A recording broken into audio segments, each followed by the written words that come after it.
A black woman and her daughter paint quietly by the lake, until several white neighbors call it culturally inappropriate for such a beautiful place. In Harmony Lake, color isn't always welcome. They fined a 13-year-old girl for wearing a hoodie, said it disrupted the visual harmony of Harmony Lake Estates. Her colorful beaded bracelet, cultural, handmade, and proud, was deemed unprofessional for minors. Her mother's work badge, marked AI Systems Engineer, Department of Defense, was questioned by a neighbor who asked if she got that online. In Harmony Lake, the rules weren't just about lawns and mailboxes. They were about skin, sound, scent, about whose voices echoed too loudly, whose children looked urban, whose dinner smelled foreign. Tiara Jackson, 43, moved in with her daughter for peace of mind. What she found was a gated utopia designed to repel the very resilience she and her family stood for. And when the HOA tried to fine, shame, and quietly erase that presence, they didn't just spark a policy dispute. They ignited a war, fought with law, legacy, and unshakable truth. A girl stood in the hallway, 13 years old, black, with a hoodie over her braids and beads clicking softly with every step. Her name was Zuri Jackson. That morning, she had tied the strings of her sweatshirt tight beneath her chin, not because it was cold, but because it felt safe. The halls of Harmony Lake Middle School gleamed with polish and pressure, walls lined with college banners and photo-framed portraits of PTA presidents, all sporting the same ideally brushed suburban smiles. However, when Zuri entered the office, her comfort became a source of controversy. The assistant principal didn't look up at first. She simply circled something on a clipboard, sighed, then gestured toward the chair. "Sit, please." Zuri sat. Her legs barely reached the floor. Her backpack, painted with patterns from her grandmother's home in Nigeria, slid off her shoulder. The woman finally looked up. "Zuri," she said slowly, as if the name were foreign, "we need to talk about your appearance today." Zuri blinked. "My appearance?" "The hoodie," the woman said. "The bracelet. The overall presentation. Several teachers have expressed concern. Harmony Lake has an apparent dress policy, one that emphasizes appropriateness and unity. Do you understand?" Zuri nodded slowly, though she didn't. Her hoodie was plain black. Her bracelet? Just wooden beads, hand-painted with her mom last Sunday. What did appropriateness even mean here? "Your outfit," the woman continued, "might be interpreted as non-compliant. It draws attention. It creates a sense of dissonance." That word, dissonance, hung in the air like a slur disguised as civility. Later, when her mother, Tiara, arrived, she entered not as a parent, but as a presence. Tall, composed, and dressed in a sharp olive blazer from her years working AI systems in defense operations, Tiara wore the kind of calm that silenced rooms. But not this one. "We called you here," the principal said, stepping in with that thin smile particular to bureaucrats wielding polite power, "because we're concerned about the messages being sent, through attire, body language, accessories." Tiara looked at her daughter. She saw Zuri's face, the tension in her shoulders, the way her eyes shifted toward the ground. Then she turned back. "What message?" she asked quietly. "Do you think a child sends by wearing her own culture?" The silence that followed was not thoughtful. It was defensive. "Well, it's not about race," the principal said quickly. "We're simply upholding a standard. We want all students to reflect the values of Harmony Lake. And those values don't include black children wearing their history." "We didn't say that." "But you implied it," Tiara answered, voice even, deliberate. "Let's not pretend civility masks the message." Outside, the American flag flapped lazily in the breeze, half lit by a sky smeared with morning gray. A group of boys passed by the window, white, loud, carefree in oversized jerseys and neon sneakers. No one had pulled them into an office. No one spoke of their appearance or its disruption. The truth was unspoken, but it saturated every inch of the room. Zuri wasn't being punished for breaking the rules. She was being punished for standing out in a system that was never designed to see her. Her hoodie wasn't a violation. It was a symbol of her identity. Her beads weren't distractions. They were memories. And her quiet defiance? That was survival. The meeting ended without resolution. No formal write-up, no apology either. Just a warning. A note in her file. A subtle mark. But marks like that don't fade. They follow. They pile. They whisper to a system that this child is different, challenging, dangerous. When they stepped outside, Tiara reached for her daughter's hand. "You did nothing wrong," she said. "And don't let anyone make you shrink to fit where you don't belong." Zuri nodded, but didn't speak. She didn't have to. Her silence said everything. Across America, scenes like this happen every day, in schools that claim to value diversity but punish the children who live it, in offices that speak of inclusion but raise eyebrows when a black woman wears her hair in coils instead of compliance, in communities that chant equality but fine homeowners for flying African flags while tolerating Confederate ones. This wasn't just a story about a hoodie. It was about the unspoken dress code of whiteness, the expectation of erasure, the violence of being told again and again that who you are is too loud, too bold, too much. But this story didn't end in that office. It started there. Because what Harmony Lake didn't know, what polite, polished, policy-driven prejudice never counts on, is that some mothers don't bow. Some daughters don't break. And when you try to silence a family that's learned to speak through centuries of struggle, you don't just create tension. You create change. The cafeteria smelled of bleach and cinnamon rolls, an odd mix that clung to the walls like tradition too stubborn to fade. Stainless steel trays clattered, laughter echoed across tables lined with neatly dressed students. Every color in the room coordinated, every sound filtered through the invisible code of suburban politeness. But at table 7, back corner, by the windows, something didn't match. Zuri Jackson sat alone, opening a lunchbox her mother had packed with quiet care. Inside, warm jollof rice, peppered with spices that spoke of ancestry, not convenience. Fried plantains wrapped in foil, a folded napkin, handwritten with, "You got this, love, Mom." Beside it, a mango juice bottle and a small book of Maya Angelou's poems. She didn't speak, didn't need to. Her food did. But across the table, a boy turned. He squinted toward her lunch like it was some kind of science project gone wrong. "What's that smell?"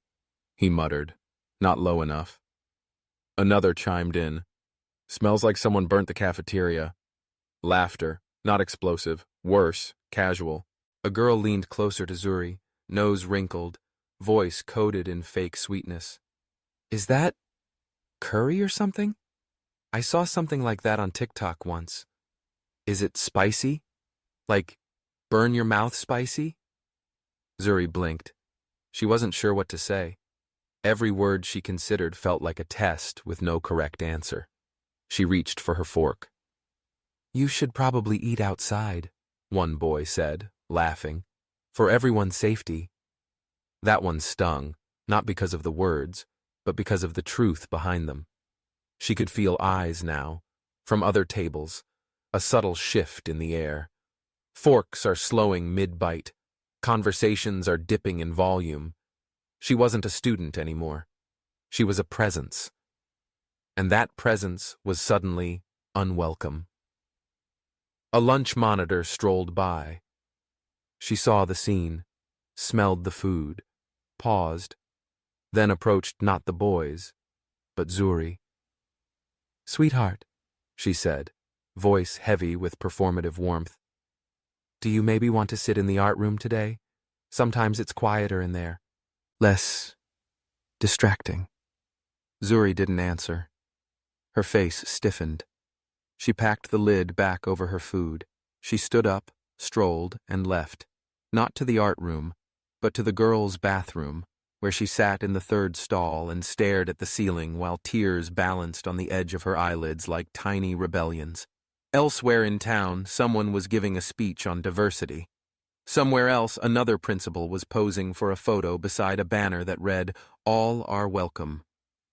But here, in a school built with tax dollars and painted with platitudes, a child was being asked, without ever being told, to be less of who she was. Later that evening, when Tiara opened the lunchbox, she found the note still folded. The food was untouched. The juice is still sealed. She didn't ask her daughter what happened. She didn't need to. She just sat beside her and said, "There is nothing wrong with what you bring to the table. Don't ever let anyone convince you otherwise." Zuri nodded, then pulled out the Maya Angelou book. She opened to a page at random. Read softly, "You may write me down in history with your bitter, twisted lies, but still, like dust, I'll rise." And in that line, something shifted. Not resolved and not erased, but shifted. Because this wasn't just about lunch, it never is. A girl leaned closer to Zuri, nose wrinkled, voice coated in fake sweetness. "Is that curry or something? I saw something like that on TikTok once. Is it spicy? Like burn your mouth spicy?" Zuri blinked. She wasn't sure what to say. Every word she considered felt like a test with no correct answer. She reached for her fork. "You should probably eat outside," one boy said, laughing. "For everyone's safety." That one stung, not because of the words, but because of the truth behind them. She could feel eyes now, from other tables, a subtle shift in the air. Forks are slowing mid-bite. Conversations are dipping in volume. She wasn't a student anymore. She was a presence. And that presence was suddenly unwelcome. A lunch monitor strolled by. She saw the scene, smelled the food, paused, then approached not the boys, but Zuri. "Sweetheart," she said, voice heavy with performative warmth, "do you maybe want to sit in the art room today? Sometimes it's quieter in there. Less distracting." Zuri didn't answer. Her face stiffened. She packed the lid back over her food. She stood up, strolled, and left. Not to the art room, but to the girls' bathroom, where she sat in the third stall and stared at the ceiling while tears balanced on the edge of her eyelids like tiny rebellions. Elsewhere in town, someone was giving a speech on diversity. Somewhere else, another principal was posing for a photo beside a banner that read, "All are welcome." But here, in a school built with tax dollars and painted with platitudes, a child was being asked, without ever being told, to be less of who she was. Later that evening, when Tiara opened the lunchbox, she found the note still folded. The food was untouched. The juice is still sealed. She didn't ask her daughter what happened. She didn't need to. She just sat beside her and said, "There is nothing wrong with what you bring to the table. Don't ever let anyone convince you otherwise." Zuri nodded, then pulled out the Maya Angelou book. She opened to a page at random. Read softly, "You may write me down in history with your bitter, twisted lies, but still, like dust, I'll rise." And in that line, something shifted. Not resolved and not erased, but shifted. Because this wasn't just about lunch, it never is. It's about the way blackness is tolerated in theory, but not in practice, not in sight, not when it shows up fully formed and unashamed. It's about how difference is celebrated only when it's polished, packaged, and stripped of anything too foreign for suburban comfort. It's about how kids learn early that their culture is only welcome if it's been translated into palatable sound bites for the dominant gaze. This is America, not the America of slogans and shiny brochures, but the real one, where a black child can be turned into a disruption for daring to be herself, where even a lunchbox becomes political, where a punishment can follow a smile. and where silence, chosen or forced, becomes its language of survival. But stories like this don't end in lunchrooms or locker-lined hallways. They echo, they ripple, they rise, just like her. The folding chairs squeaked against the gym floor as parents filled the Harmony Lake PTA meeting, coffee cups in hand, name tags neatly pinned to pastel sweaters. Conversations drifted toward organic lunches, weekend lacrosse games, and the upcoming fall aesthetic review. Smiles were wide, laughter rehearsed. Everything was polite. Everything was controlled. And then Tiara Jackson walked in. She wasn't loud. She didn't wear anything flashy. Just a clean-cut navy blazer over a blouse, her hair pulled back into a bun that spoke more of discipline than style. But the shift in the room was immediate. Heads turned. Voices lowered. Someone stopped mid-sentence. She found a seat in the back row, next to a laminated flyer that read, "Diversity is our strength. Let's keep harmony harmonious." The irony was unbearable. Zuri sat 2 rows ahead, playing with the beads on her bracelet. A white mother beside her leaned over and said with a tight smile, "That's a cute accessory. My daughter had one just like it when she was into summer camp crafts." Zuri nodded politely, said nothing. On stage, the PTA president adjusted the microphone. "Before we begin, let's welcome our new residents. I believe we have Ms. Jackson here with her daughter." All eyes turned. Tiara stood and gave a short nod. "Welcome," the president continued. "We're always thrilled to have strong female role models join our community. What is it you do again, dear?" Tiara answered calmly. "I'm an AI systems engineer, previously with the Department of Defense." A pause, then a tight chuckle from the front row. "Oh, how interesting," one man said. "That's quite advanced for a mom. Hope you still find time for bake sales." Someone else muttered, "Wow, government work. Bet she knows all our secrets now." Another woman leaned to her friend and whispered, "Military and machines? She's like a walking security breach." The speaker ignored the tension and moved on. Topics floated. Halloween costume guidelines, no masks, potluck concerns, no overly exotic dishes, and a reminder about the Harmony Lake visual standards policy. Neutral decorations only, no flags, signs, or politically suggestive imagery on lawns. Tiara raised her hand. The room stilled. "I was wondering," she said, measured but firm, "if the community had considered creating a mentorship program for girls interested in STEM. We could offer coding workshops, maybe robotics clubs, give them a head start." The silence thickened. The PTA president blinked, smile still glued to her face. "That's such a forward-thinking idea. We just want to be mindful of overwhelming the kids. They already have a full schedule. Cheer, tennis, scouts. I'm sure they can handle it," Tiara replied. "Especially the girls who aren't always invited to cheer or tennis." A laugh, forced and too loud, erupted from a woman near the back. "Well, my daughter's always welcome to invite others, if they fit in." Another parent piped in, "STEM is great, but Harmony's real strength is character building. We don't want to raise tech robots, you know. We want well-rounded kids." "You mean you're kind of well-rounded?" Someone murmured from the side, barely audible. Tiara remained steady, but Zuri, sitting ahead, curled inward slightly. The beads on her bracelet stopped moving. After the meeting, parents gathered around the cookie table. Tiara overheard one say, "She seems smart, but there's something off, like she's trying too hard. She should focus on helping Zuri adjust instead of turning everything into a project," said another. "These people always come in wanting to change things." Tiara stepped away before she heard more. Outside, dusk fell across neatly trimmed hedges and identical white mailboxes. As she reached her car, a neighbor waved from her porch with a glass of Chardonnay. "You must be Zuri's mom," the woman called.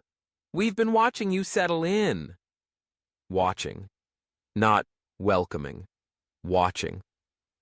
I do hope you're planning to repaint that front door soon.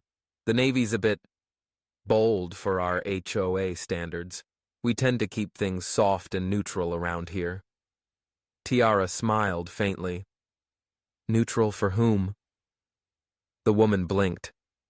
I just meant, it's a little intense, you know? Another neighbor walked by and added, Oh, and if Zuri's going to bring those musical beads to school, maybe she could try a quieter style. My son says he hears them from the hallway. Politeness as poison. Every word dipped in sugar. Every phrase designed to cut just deep enough to make you question your place, but never deep enough to provoke open conflict. Zuri climbed into the car. Can we go? She asked quietly. Tiara looked back at the school, the flyers still fluttering on the bulletin board. She started the engine. As they pulled away, Zuri finally spoke. They don't want us here, do they? Tiara's hands tightened on the wheel. They want what's easy to tolerate, but that's not always the same as what's right. The road stretched out before them, clean and quiet, lined with sameness, but the silence wouldn't last. The late afternoon sun cast long shadows across the cul-de-sac. Harmony Lake shimmered in the distance, still and untouched, like something in a real estate brochure. But on Maple Ridge Drive, something was stirring. Something quieter than a protest, sharper than a slur. Tiara Jackson knelt in her front yard, tightening a sprinkler valve with a small wrench. Her hands were steady, practiced. Engineering didn't stop at the lab. Nearby, her daughter, Zuri, tossed a basketball in the driveway, beads in her hair catching the light like tiny, defiant sparks. Across the street, a pair of women slowed their walk. Yoga pants, stroller, sunglasses too oversized for their faces. They weren't staring. No, not exactly, but just observing. One whispered behind her manicured hand. She's got that military jeep parked in the driveway again. She repainted the shutters too. Dark bronze, not HOA standard. I heard she used to work with defense programs, probably some secret lab stuff. Explains the attitude. Tiara stood up. She could feel it. That invisible heat behind her back. That second-guessing gaze. She looked toward them and smiled politely. They smiled back, tight, restrained. Oh, hey there, one of them called out too cheerfully. We were just saying how rugged your vehicle looks. You don't see many of those around here unless it's hunting season. It's from my old base, Tiara replied. Still runs better than anything I've seen in town. The other woman chuckled. Well, I guess some of us just like different aesthetics. Yours stands out. The words stand out landed like a microcut. Pretty, precise, intentional. Zuri walked over, sweat on her brow, basketball tucked under one arm. I made 7 out of 10 free throws. That's my girl, Tiara smiled, ruffling her braids. A man from down the block, tall with salt and pepper hair and a golf hat, approached. Hey there, Miss Jackson, he said, voice dipped in faux charm. I noticed your daughter's hoop doesn't fold down. That might be an issue with the HOA. We try to keep driveways clear for, curb appeal. It's temporary, Tiara replied.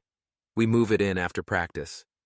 Well, he said, raising his eyebrows, you know how fast these things become permanent. First it's a hoop, then it's lawn furniture, then, next thing you know, it's a neighborhood barbecue on wheels. He laughed at his joke. Tiara didn't. A few doors down, a boy rode by on his bike, blasting rap music from a Bluetooth speaker. Zuri grinned. I love that song, she whispered. But just then, another neighbor, a woman in a pastel cardigan, stepped out of her doorway. Excuse me, she shouted down the street.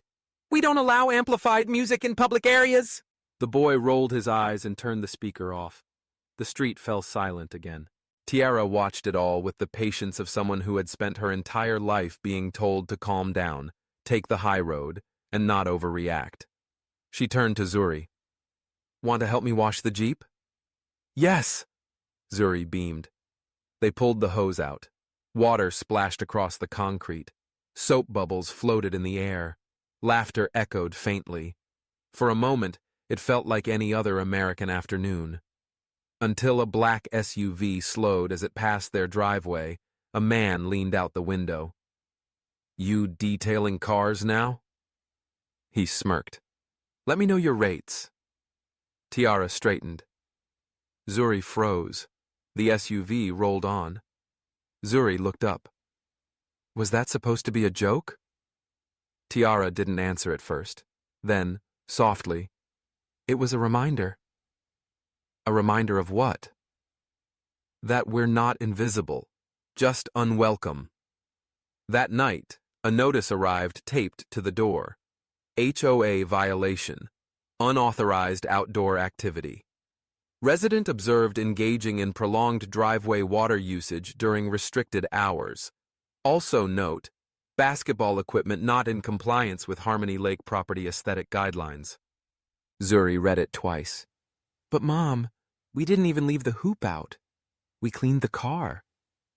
Tiara took notice, folded it once, and placed it on the table. "They're not upset about the hoop, or the car, or the water." "Then what?" "They're upset we exist outside their design." Outside, Harmony Lake reflected the moonlight perfectly, still untouched. No laughter, no basketballs, no music, only silence, guarded, curated, and approved. But inside their home, Tiara opened a folder. County codes, HOA regulations, property history. She had seen systems like this before, not with guns and boots, but with notices, votes, and smiles that said, "We're just keeping things nice." They always say that, until someone like her starts asking who gets to define nice. The envelope came folded twice and taped to the door, positioned at eye level like a threat dressed in professionalism. Notice of violation. Harmony Lake, HOA. Subject, non-conforming property. Coloration and aesthetic disruption.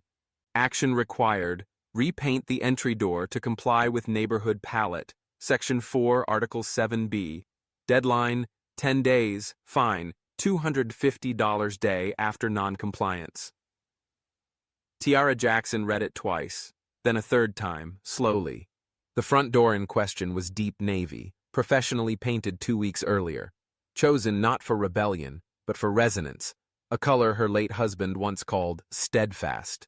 She hadn't picked it to make a statement, but it had become one. Outside, the other homes on the street lined up like copies in a brochure.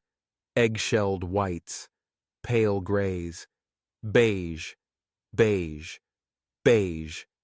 Her navy door, under golden sunlight, now felt like the only heartbeat in a graveyard. That afternoon, she walked to the HOA office, an immaculate brick building adjacent to the community center, flanked by white rose bushes and a proudly displayed American flag. Inside, she was met with a tight-lipped receptionist who gestured toward a clipboard without making eye contact. "State your concern and wait in the seating area," the woman said in a monotone voice. 15 minutes passed, then 20. Then the door opened and a man in a golf pullover appeared. He looked like every promotional photo in the HOA welcome packet. "Ms. Jackson? I'm Peter Kavanaugh, HOA Compliance Chair." He didn't shake her hand, just gestured toward a room labeled Policy Review. They sat at opposite ends of a sterile oak table. "So," Peter said, flipping through a binder, "we received a report regarding your entry door color. As you are aware, Harmony Lake maintains a neutral aesthetic featuring earth tones and soft colors that promotes community harmony. Navy isn't on the approved palette." "Where's the approved palette posted?" Tiara asked calmly. "It's included in the HOA handbook you received during escrow." Tiara pulled a copy from her bag. "This edition is dated 2019. There's no mention of color restrictions beyond Avoid excessive brightness. Navy is not bright. Peter smiled, but it didn't reach his eyes. We've updated the guidelines via a digital addendum sent last year. Most residents approved the changes via proxy vote. Proxy vote? Tiara asked. Yes. For administrative ease, many homeowners sign over proxy rights. It's standard practice. Keeps things efficient. Efficient for whom? Peter didn't answer. Tiara leaned forward. What this feels like is selective enforcement. I've passed homes with red wreaths, blue pots, and even an orange mailbox. No violations there. They've been warned, he replied quickly. No, they haven't. I checked. Her voice remained even, sharp. What's different about my house? Peter shuffled in his seat. We're just trying to maintain standards. Or control. The word landed between them like a dropped gavel. Tiara stood. You have no legal basis for this fine. Not under a retroactive clause, not without notice, and certainly not when applied inconsistently. If you'd like to challenge me in court, I welcome the chance. Peter didn't respond, but something flickered in his expression. Not fear. Calculation. That evening, 3 more notices appeared in her mailbox. Violation 2. Visible lawn equipment. After sunset, Violation 3. Excessive street noise. After 7 p.m. Basketball dribble. Violation 4. Unregistered guest presence. Multiple teenagers observed entering premises.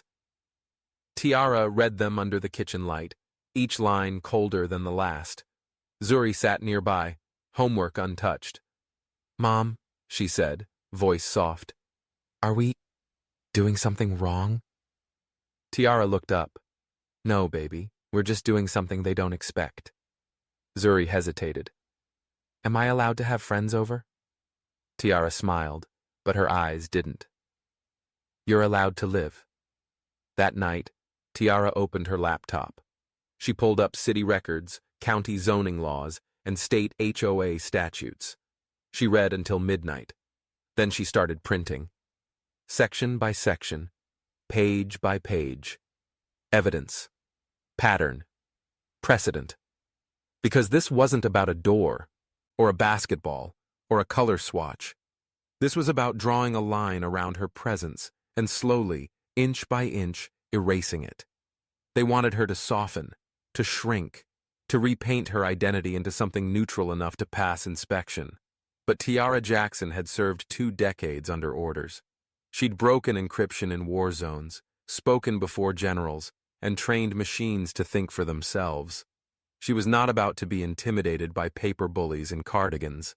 Outside, the lake shimmered under a rising moon, calm, still, controlled. But behind her navy door, something was beginning to stir, something far less easy to regulate. The substitute teacher paused in front of the attendance sheet, her lips pursed, pen hovering above the page as if it held something dangerous. A dozen pairs of eyes watched as she squinted, cleared her throat, and began calling names. Madison, here. Ava, here. Jackson. Zari. Zuri. Zuri raised her hand. Zuri, she said softly. Like jury, but with a Z. The teacher smiled, but it was that particular smile. Tight, brittle, full of condescension dressed as kindness. What an interesting name. There it was. She'd heard it before. Always the same emphasis. Interesting. As if her name were an inconvenience or a challenge, instead of a gift. A Yoruba name her mother and late father had chosen together, meaning beautiful and good-hearted. But here, in room 206, it was treated like an error in a spreadsheet. Behind her, someone snickered. In front of her, the teacher moved on, but not before underlining her name, twice, in red ink. At lunch, Zuri sat at her usual corner table. A girl from class slid onto the bench across from her. You know, she began, tone casual but sharp. My mom says people with hard-to-pronounce names should just use nicknames, like normal ones. Zuri blinked. Zuri is my real name. I know, but it's just hard. Like, it doesn't feel American, you know? Zuri said nothing, but her shoulders stiffened. The girl opened her lunch, a turkey sandwich. No spice, no scent, no story. I mean, you could go by Zoe. That's cute. Everyone would remember that. Zuri stared at her. That's not my name. The girl shrugged. Suit yourself, just trying to help. Later that day, during the computer lab, students were tasked with building simple websites. Design a homepage about yourself, the prompt read. Zuri's fingers danced over the keyboard. Homepage title, My Name Has Meaning. She wrote, Zuri comes from the Yoruba language. It means beauty in heart and spirit. My grandmother taught me that names carry history, identity, power. My name is not weird. It's not hard. It's just unfamiliar to people who have never had to learn anything outside their world. A boy beside her glanced over her shoulder and laughed. Wow, that's intense for a school project. He leaned closer. You ever think about just calling yourself Kayla or something? Bet your life'd be easier. Zuri closed her laptop, logged out, and walked to the hallway, blinking back tears. It wasn't the words. It was the repetition. The daily erosion of dignity is hidden behind helpful suggestions, behind jokes, behind silence. At home that night, Tiara watched her daughter stare at the dinner plate without touching it. What happened? She asked gently. Zuri hesitated. Then, they told me my name doesn't fit here. Tiara's face hardened, not with anger, but with something older, heavier. She stood, walked to the bookshelf, and pulled down a worn leather journal. Inside were pages of notes from her husband, Zuri's father, written during his final tour overseas. On one page, in careful block letters, he had written Zuri, because when the world feels ugly, she'll remind it what beauty means. Tiara slid the book across the table. That's why we named you Zuri, because you are not made to fit. You're made to stand. Zuri looked down. Her voice was barely a whisper. But it's like everything about me. My name, my hair, my food. It makes them uncomfortable. Tiara nodded. It's not discomfort, baby. It's fragility. And fragility fears anything it can't control or pronounce. Across town, Harmony Lake Elementary was preparing for a Cultural Unity Week. Posters hung in hallways featured slogans like One World, One People and Different Colors, One Heart. But Zuri had yet to see a single image that looked like her. No kente cloth, no afro puffs, no Yoruba proverbs on the wall, just paper lanterns, fortune cookies, and French baguette drawings made by kids named Charlotte.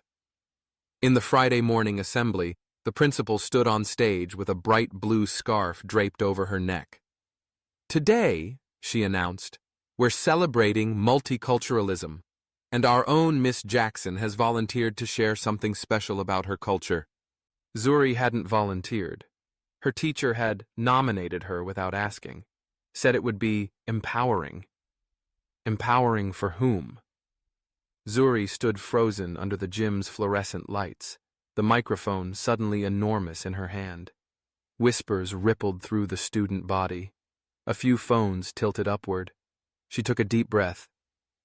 My name is Zuri Jackson, she said clearly, and my name is not a performance piece. The principal's smile twitched. I wasn't asked. I was offered to you, like a decoration. Someone in the back coughed. Another student said, Damn. Zuri didn't flinch. You don't get to ask me to celebrate my culture on Friday if you erase it Monday through Thursday. She walked off stage. Tiara was waiting in the parking lot, heart pounding, hands cold. Zuri opened the car door and slid inside, silent for a moment. Then she smiled. They're gonna remember my name now. Tiara looked over. Good. Make them learn it. And for the first time in days, Zuri's shoulders dropped. She hadn't changed her name. She'd changed the room. The envelope arrived on a quiet Sunday and slid under the front door while Tiara and Zuri were at church, as if its timing was designed for maximum subtlety. It was unmarked on the outside except for the golden HOA seal pressed into the corner, clean and sharp like a brand. Inside, the language was clinical, efficient, and just vague enough to sting without saying too much. It stated that a violation had been issued against Tiara's property for non-regulatory front yard decor, citing a small African iron sculpture placed beneath her azaleas. The letter referred to it as a visual inconsistency with Harmony Lake Estate's community aesthetic, and she was given 48 hours to remove the object or face a $500 fine. Tiara folded the letter once, then again, her fingers pressing along the creases like they were smoothing more than just paper. She glanced at the sculpture. It had been a wedding gift from her late husband's aunt in Ghana, no taller than a child's knee, tucked neatly beneath the hydrangeas, discreet, grounded, and sacred.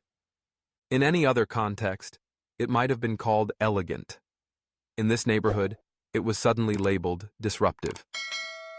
Later that day, as Tiara watered the garden, a woman walking a small white dog paused near the driveway. Her smile was fixed, her tone coated in honey. "I think your little statue is just lovely," she said, pausing. "It's very cultural." She said the word as if it were something to be handled with gloves. "It's just that, people come here expecting a certain visual tone. It's all about harmony. That's why it's called Harmony Lake." Tiara nodded without replying, but in her mind, the phrase repeated like a drumbeat. Harmony for whom? By Tuesday morning, another envelope came, thicker than the last, this time placed directly inside her mailbox. It listed multiple new citations against her property. The first cited her matte black mailbox as an unapproved color choice, noting that Harmony Lake standards required bronze tones. The second declared her lawn exceeded the height restriction by half an inch. The third accused her exterior lighting of being too warm in tone and inconsistent with the rest of the neighborhood's calm light ambiance. There was no mention of which neighbor had reported these infractions, but Tiara already knew. The message was clear. This wasn't about color schemes or light bulbs. It was about who belonged, or more precisely, who didn't. It was an escalation. And Tiara recognized the tactic immediately. She'd seen it before, in briefing rooms and field manuals, how systems apply pressure without ever raising a voice, how control can arrive in polite envelopes and measured tones, how bureaucracy becomes a weapon when wielded by people who want to make others disappear quietly. The intention wasn't to correct, it was to wear down. In the following days, she began documenting everything. She measured the lawn with a ruler, photographed the mailbox from 3 angles, and logged every comment from neighbors that sounded more like veiled warnings than small talk. On her morning walks, people waved with tight smiles, but some averted their eyes altogether. One man casually mentioned how he'd always loved the neighborhood because it used to feel safer. A woman told Zuri, who was walking with her mother, that she should consider trying for cheerleading next semester. To help integrate more. Zuri looked at Tiara as if asking silently whether that was supposed to be a compliment or a command. That evening, Zuri came home holding a permission slip from school. Her 8th grade class was participating in the Harmony Lake Founders Day Parade, where students were encouraged to dress in outfits honoring traditional American values. Most would go down in history as pioneers, settlers, or founding fathers. Zuri held up the slip and asked, "What should I wear? A cotton dress? A chain?" Tiara looked up from her laptop, her eyes wide with surprise. Then she let out a sound somewhere between a laugh and a breath. "You'll go as yourself," she said, "and that's more history than they can handle." But Zuri didn't wear her beads the next day, didn't braid her hair. She walked through the halls with her head held high, but her shoulders looked heavier. It wasn't fear. It was fatigue. She was 13 years old and already learning what it meant to edit yourself before stepping out the door. That night, Tiara made a decision. She called an old contact, a civil rights attorney who had helped her draft tech ethics policy years ago. "I'm not asking you to review HOA code," she said. "I'm asking you to help dismantle it." He agreed to meet, said he'd bring land records, zoning maps, and case history. He told her something she already suspected, that HOA power, once questioned properly, often collapsed like a house of cards. The problem wasn't the law. The problem was that no one had ever dared to use it again. When Tiara hung up, Zuri entered the room holding her school-issued tablet. Her voice was flat. "Someone made a fake Instagram with my name. They posted a meme saying I should go back to Wakanda." Tiara didn't speak at first. She took the tablet, read the caption, then slowly set it down. "Did you tell the school?" Zuri nodded. "They said it's probably a prank, that I shouldn't make it a big deal." Tiara stood, her spine straight like a soldier. "This ends now," she said. "Because there are battles fought with fists, and then there are battles fought with paperwork, law, and relentless truth." She had spent years teaching machines how to recognize bias. Now it was time to teach humans what it looked like. Up close, undeniable, and written in their language. And the sculpture? It stayed exactly where it was. The community meeting was scheduled for 6 p.m., but by 5:30, the chairs were already filled. Folding seats scraped across the hardwood floor of the Harmony Lake Clubhouse, a building with cream-colored walls and an American flag in every corner, like patriotism could be wallpaper. Residents filed in with Starbucks cups and crossed arms, glancing at one another with that careful suburban politeness that masked deep suspicion. The HOA board sat behind a folding table at the front, papers neatly stacked, their faces tight with practiced smiles. Karen Whitmore, the board president, adjusted her pearl necklace and nodded with feigned serenity. Tiara Jackson stood in the back, hands folded. She wasn't dressed to perform, no power suit, no flashy makeup, just a navy blouse, dark jeans, and the same calm gaze she once wore while briefing Pentagon officials. Beside her was Ellis Darnell, a real estate law consultant from Atlanta who had flown in that morning. He wore corduroy and carried a laptop filled with city records, zoning maps, easement documents, and a digital copy of the Harmony Lake original deed. He didn't look like trouble, but he was.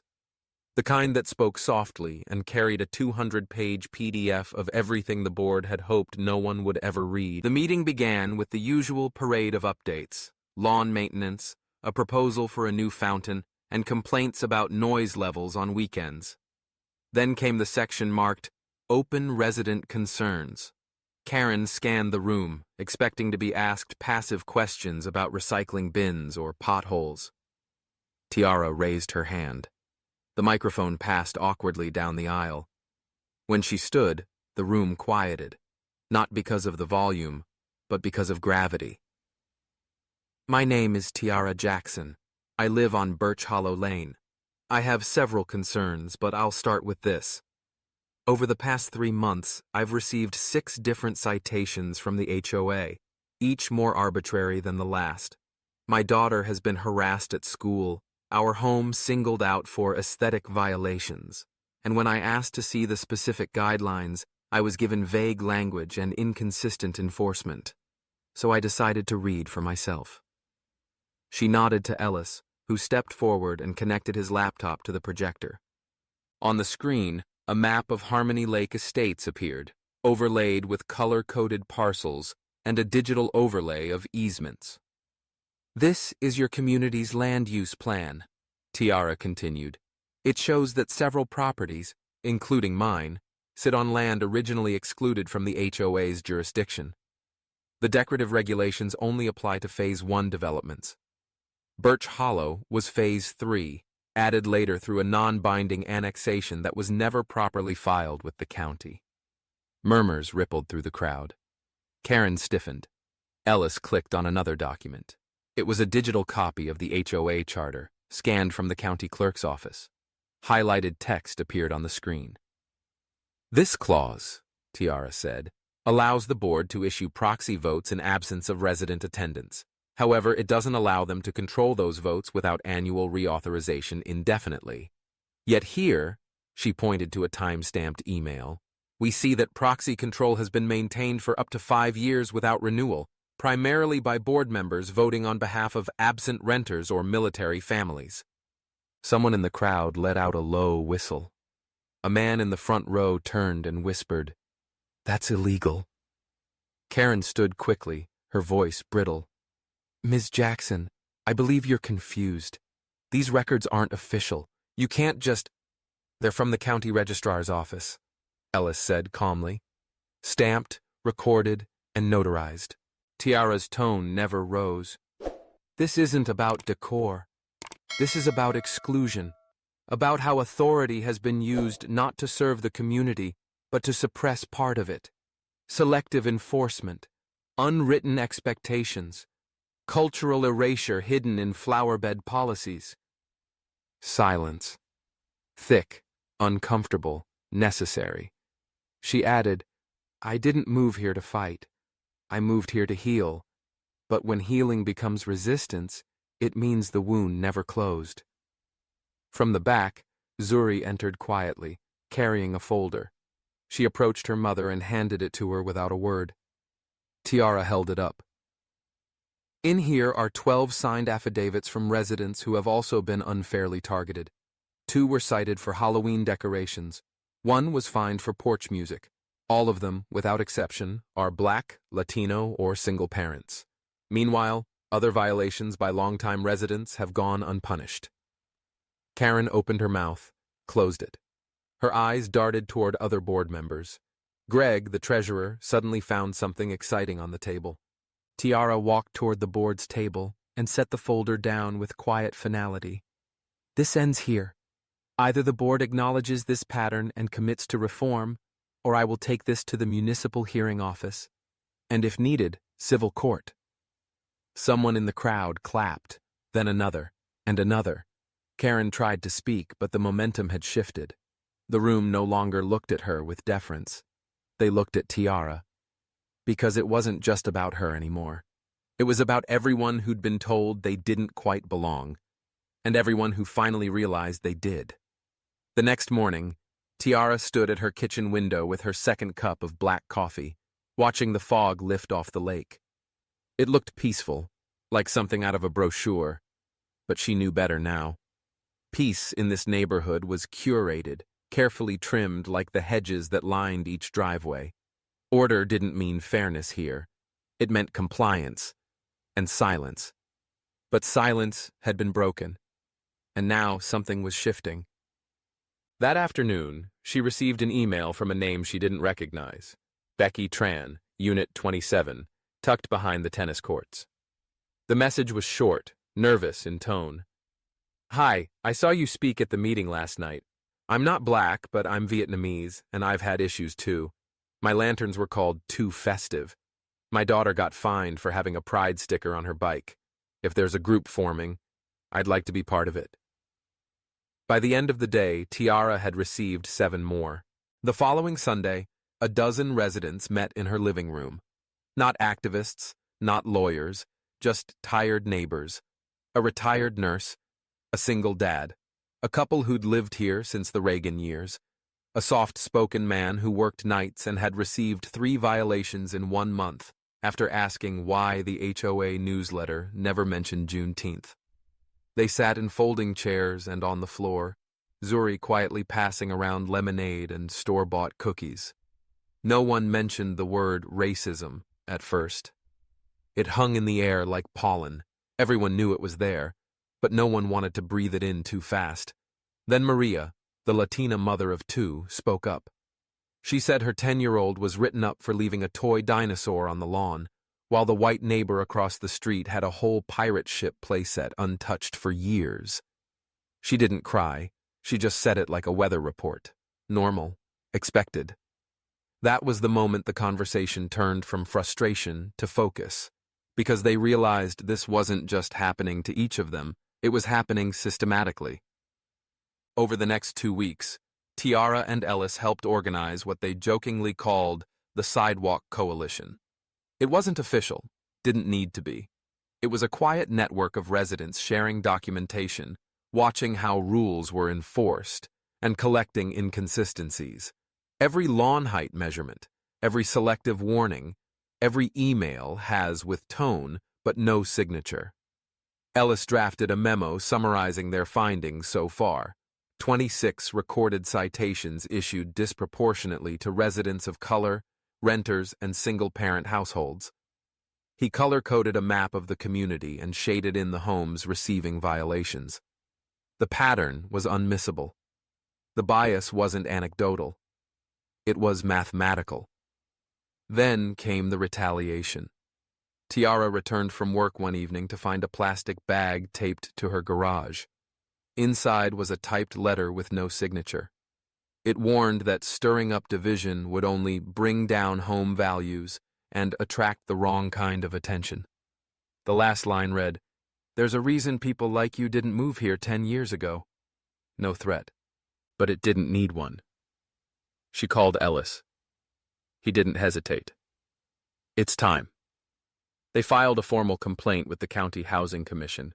Along with the letter, they submitted the violation records, the charter inconsistencies, the recording from the HOA meeting, and the proxy vote analysis. And then, in the most subtle act of defiance yet, Tiara did something that changed everything. She installed a little free library on her front lawn. It was hand-built from scrap wood, painted in bold colors with stenciled words across the top. Knowledge is for everyone. Inside were books by James Baldwin, Bell Hooks, Toni Morrison, Langston Hughes, Maya Lin, and Ta-Nehisi Coates. Books about justice, about being seen, about America's hidden layers. The first person to take a book was an elderly white man who lived 2 doors down. He picked up Between the World and Me, nodded politely at Tiara through the window, and walked home. The next day, Zuri found a note tucked inside the library. It said, "Thank you for the mirror." By the end of the week, the HOA sent another notice. The library was unpermitted, a distraction, and encouraged foot traffic from outside the community. Tiara smiled and slid the notice into a binder labeled Evidence, because every petty attempt to push her out had become a breadcrumb leading to something bigger. At the next HOA meeting, fewer people avoided eye contact. 2 board members resigned quietly, citing family reasons. Karen looked more brittle, more alone. Her voice cracked slightly as she spoke. The room no longer felt like hers. Afterward, an older couple, white, quiet, formerly distant, walked up to Tiara in the parking lot. The woman cleared her throat. "We've been here since '88. Never thought we'd see the day someone stood up like that." Tiara nodded. "It's not about standing up. It's about not sitting down anymore." The man added, "If there's another meeting, we'd like to come." And with that, the walls didn't fall. But a crack spread across the paint, and for the first time, daylight started to get through. The wind off the lake felt different that morning, not softer, but clearer, like something had been rinsed out of the air. For the first time in months, Tiara didn't wake up with her jaw clenched. There were no envelopes on her porch, no smirks from across the street, only sunlight and the smell of wet earth, and laughter, children's laughter, not just Zuri's, but others. Voices echoing from the shoreline, splashing water, bike tires crunching down the path that once felt like a dividing line. The HOA board election was 3 days away. For the first time in its 25-year history, more than one candidate had been nominated for each seat. For the first time, people cared. Flyers had appeared not from the board, but from residents themselves. Tiara hadn't intended to run, but her name was written on the nomination form so many times that she stopped fighting it. She wasn't trying to take control. She just wanted to restore balance. When she stepped into the community center that evening for the candidate forum, there was no applause, no dramatic music, just nods, a murmur of respect. Even those who had stayed silent were beginning to show something softer in their eyes, not guilt, but recognition. Karen sat in the back, arms folded, expression unreadable. She didn't speak. She didn't have to. Her absence from the ballot said enough. Tiara didn't promise lower HOA fees or new pool furniture. She spoke about visibility. She talked about fairness, not as a political slogan, but as a lived necessity. She discussed the subtle ways in which discrimination is embedded in policies that appear neutral but have a profound impact. And she talked about repair, not punishment, but rebuilding trust in a place that once pretended to be perfect. The votes came in fast. The turnout was the highest on record. And when the results were read aloud on the clubhouse lawn that weekend, Tiara stood still as her name was announced. President, by a wide margin. She didn't smile immediately. She looked out at the crowd, at Zuri beside her, at the neighbor who once warned her about too many cultural decorations, now holding a community for all sign in his yard. Later that night, she walked down to the lake. Alone. No cameras, no speeches. Just the water, reflecting stars. Zuri had painted a new bench with her friends. On the backrest, they had written 3 words in small, steady brushstrokes. This is ours. Tiara sat down and closed her eyes. It didn't feel like winning. It felt like reclaiming something that should have never been taken. A right to exist without explanation. A place to rest without looking over your shoulder. A home. And from the water's surface, the lake finally seemed to whisper back, not with forgiveness, but with welcome. And that was enough. They say America was built on rules. However, the truth is that it was built on who got to write them. And Tiara Jackson's story, though soaked in HOA letters and lawn regulations, is a reminder that the most dangerous walls are the ones we decorate with good intentions. Discrimination today doesn't always wear a white hood or shout across the street. Sometimes it arrives in a sealed envelope, slipped under your door, telling you your daughter's beads don't match the color scheme. Sometimes it's a neighbor's smile that says welcome with their lips, but not quite with their eyes. And sometimes it's silence, the heaviest weight of all. But something extraordinary happens when one person says, no more. That no doesn't echo alone. It finds its way into other voices, voices that had been holding their breath for years. One woman stood up, and a neighborhood began to breathe again. This story isn't just about race, it's about dignity, about belonging, about how easy it is to follow rules that were never made with you in mind, and how powerful it is to challenge them anyway. Tiara didn't fight to win a title or prove a point.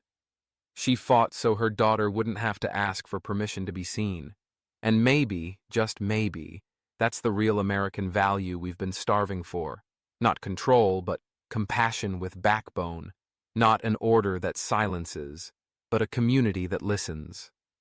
So now we ask you, have you ever felt the quiet weight of being told you don't quite belong?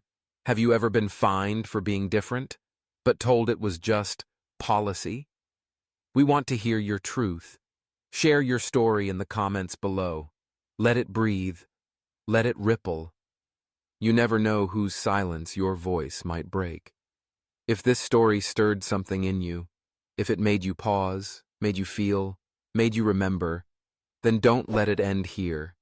Subscribe to our channel. Share this video with someone who needs to feel less alone. Watch the following story. Pass the torch, because these stories aren't just entertainment, they're lanterns in the dark. Thank you for watching. We'll see you in the following video.